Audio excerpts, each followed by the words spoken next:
महर्षि व्यास द्वारा रचित अनेक पुराणों में से एक पुराण है श्रीमद् देवी भागवत पुराण, जो माँ दुर्गा की उत्पत्ति और उसके कर्तव्यों की रोचक गाथा है।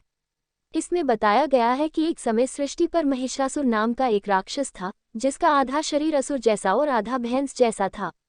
उसने कठोर तपस्या करके ब्रह्मा जी से यह वरदान पा लिया कि कोई भी देव, दैत्य या मानव उसे मार नहीं सके, कोई स्त्री ही उसे मारे। उसे यह भ्रम था कि जो स्वयं अबला है, वह मुझे मारने में समर्थ कैसे हो सकेगी। अमर होने के अहंकार में आकर उसने देवताओं को सताना प्रारंभ कर दिया। सभी देवताएं दया की गुहार लेकर ब्रह्मा जी के पास पहुंचे। ब्रह्मा जी, शंकर जी तथा विष्णु जी के पास पहुंचे। विष्णु जी की राय से सभी देवताओं के सम्मिलित तेज से एक नारी रत्न की उत्पत्ति हुई, जिसे नाम मिला दुर्गा। दुर्गा अर्थात यज्ञ रूपी दुर्ग की रक्षा करने वाली, दुर्गुणों का नाश करने वाली, दुर्गम कार्यों को सरल करने वाली तथा दुर्गति नाश करने वाली।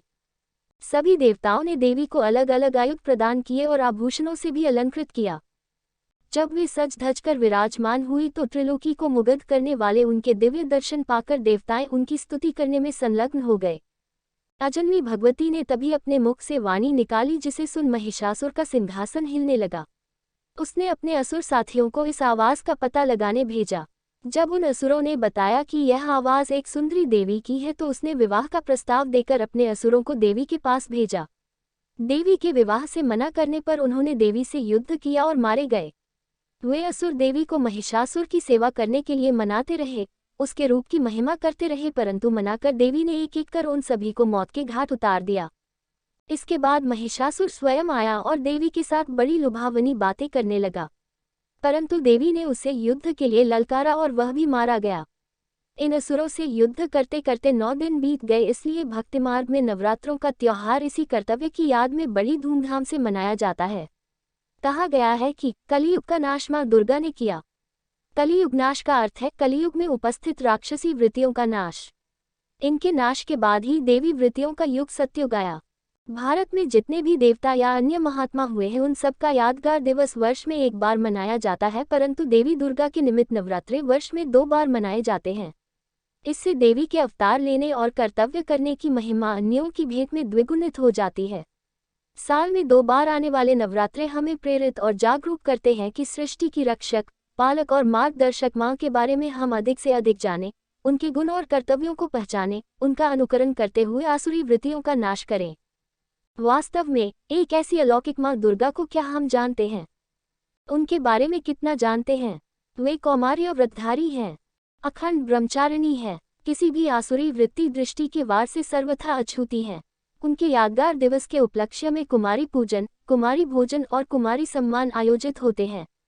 ब्रह्मचारिणियां उनसे अखंड पवित्रता के वरदान की याचना करती हैं। इतना सब होते हुए भी वे अखंड सुहागिन भी मानी जाती हैं।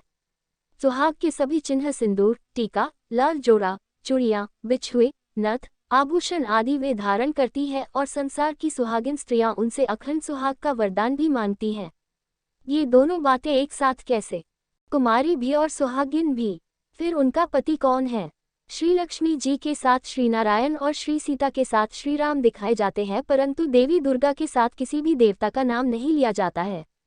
मंदिर में भी वे शेर पर सवार, नितांत अकेली और चित्रों में भी ऐसी ही चित्रित की जाती हैं। उनकी शादी कब और किसके साथ हुई, इसका भी कोई वृतांत पढ़ने को नहीं मिलता है, तो इस गूढ़ पहेली का उत्तर क्या है? कोई एक साथ कुमारी भी और सुहागिन भी कैसे हो सकती है? कन्याओं माताओं की ईश्वरीय कार्य में लगन।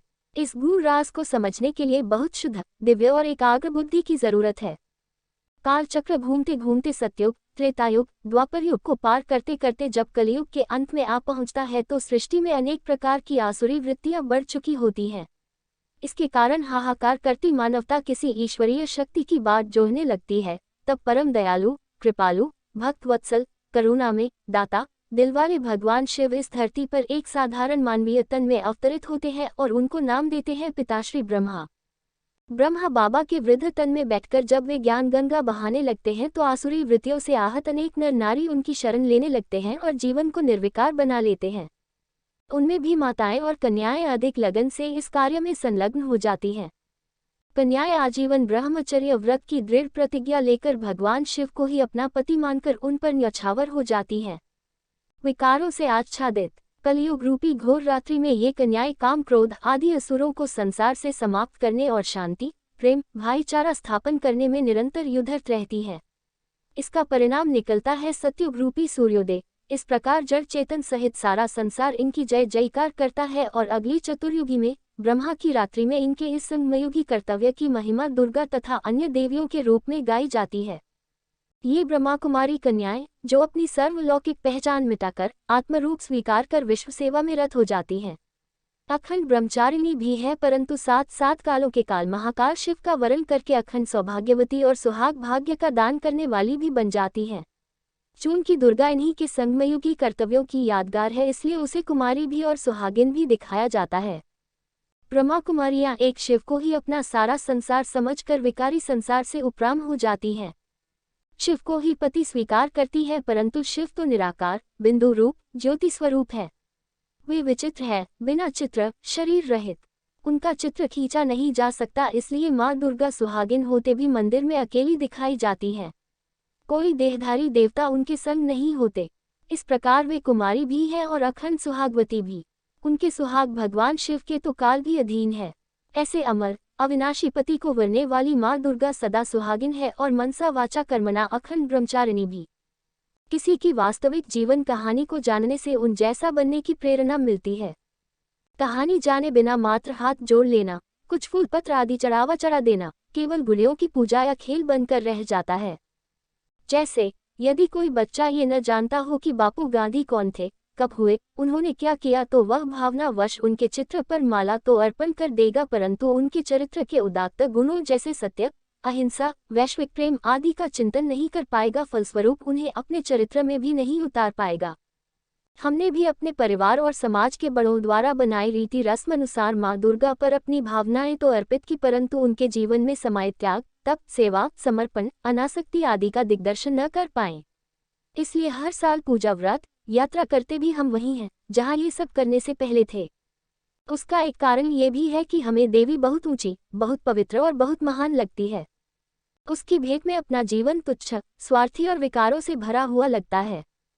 तब विचार आने लगता है कि हम तो इतनी ऊंचाई पा ही नहीं सकते, ये तो संभव ही नहीं है। कहाँ देवी और कहाँ हम। परंतु यदि हमें ज्ञात हो जाए कि देवी इस ऊंचाई को छूने से पहले एक साधारण कन्या ही थी, उसने कौमार्य जीवन में ही परमात्मा की शिक्षाओं को धारण कर उसकी आज्ञाओं पर चल उसके समान बनने का दृढ़ संकल्प कर लिया। एक एक कदम उठाते जीवन में दृढ़ सद्गुणों को धारण करते इतनी ऊंचाई तक पहुंच गई। इस जानकारी के बाद उन जैसा बनने की हिम्मत और उमंग सहज ही आ जाता है और यह संभव भी लगने लगता है। जैसे एक नन्हा बालक जब स्कूल में जाने लगता है तब शिक्षक भी उसे बहुत ज्ञानी विद्वान और समझदार लगता है, परंतु जब उसे बताया जाता है कि यह शिक्षक भी आपकी तरह छोटा बच्चा था, तभी से पढ़ते पढ़ते इस ओहदे तक पहुंचा है, तो बच्चे में भी हिम्मत आ जाती है और सचमुच वह शिक्षक समान बनने के मार्ग पर कदम बढ़ाने लगता है। इसके विपरीत यदि कुछ पूजा सामग्री लेकर प्रतिदिन वह शिक्षक की आरती उतारता रहे कीर्तन गाता रहे तो मात्र इस भावना से उसमें ज्ञान का संचार नहीं हो पाएगा। यही कारण है कि इतने वर्षों से माँ दुर्गा की भक्ति करते भी भक्तों में उनके गुणों और शक्तियों का संचार नहीं हो पाया। एक बड़ा प्रश्न चिन्ह, चरित्र गाय पर चरित्रवान नहीं बने। यदि कोई भक्त अपनी पहली पूजा के समय अपने व्यक्तित्व में कुछ कमजोरियां लिए हुए था, जैसे कि भय चिड़चिड़ापन स्वार्थ दिखावा चोरी अहंकार लोभ मोह ईर्ष्या चुगली आदि, तो वर्षों तक पूजा करते रहने पर भी इनसे मुक्त नहीं हो पाता है। प्रश्न उठता है, ये कैसी पूजा है, इसका औचित्य क्या है। मान लीजिए बच्चा रोज स्कूल जाए और वैसा ही कोरा लौट आए, कुछ भी ना सीखे ना कोई आचरण बदले, तो प्रश्न चिन्ह खड़ा होगा कि रोज स्कूल जाने का औचित्य क्या है। हमारी पूजा पद्धति पर भी प्रश्न चिन्ह खड़ा हो रहा है कि हम बदले क्यों नहीं। इसका एकमात्र कारण यही नजर आता है कि हमने हाथ तो जोड़े पर मन नहीं जोड़ा, मस्तक तो झुकाया पर मस्तक में विद्यमान आत्मा को देखना नहीं सीखा, दर्शन तो किए पर खुद को दर्शनीय मूर्त नहीं बनाया। देवी को सुहाग का प्रतीक लाल जोड़ा तो पहनाया, परंतु अमरनाथ शिव को अपना अमर सुहाग स्वीकार नहीं किया। देवी का गहनों से फूलों से श्रृंगार किया पर खुद को गुणों के गहनों से नहीं सजाया। देवी की आरती उतारी परंतु अपने भीतर ज्ञान का दीप नहीं जलाया। देवी के पास कलश स्थापित किया परंतु खुद के मस्तक को ज्ञान से खाली ही रखा। देवी के चरित्र गाए परंतु खुद चरित्रवान नहीं बने। परिणाम ये हुआ कि एक दिन या 9 दिन या साल में 2 बार पूजा करके भी हम अंदर से खाली ही बने रहे। पूजा करने से पहले और पूजा करने के बाद के व्यक्तित्व में कोई अंतर नहीं आया। माँ दुर्गा ने कल्प पहले जो पढ़ाई पढ़ी थी, वर्तमान समय भगवान शिव उसी ज्ञान कलश को लेकर धरती पर अवतरित हुए हैं और हर नर नारी को धारण करा रहे हैं। आइए इस नवरात्रि पर कुछ नया करें। याचना प्रार्थनाएं तो बहुत जन्म कर ली, अब ज्ञान कलश धारण कर याचना प्रार्थनाओं से ऊंचे उठकर जग की यातना मिटाने के लिए कटिबद्ध हों।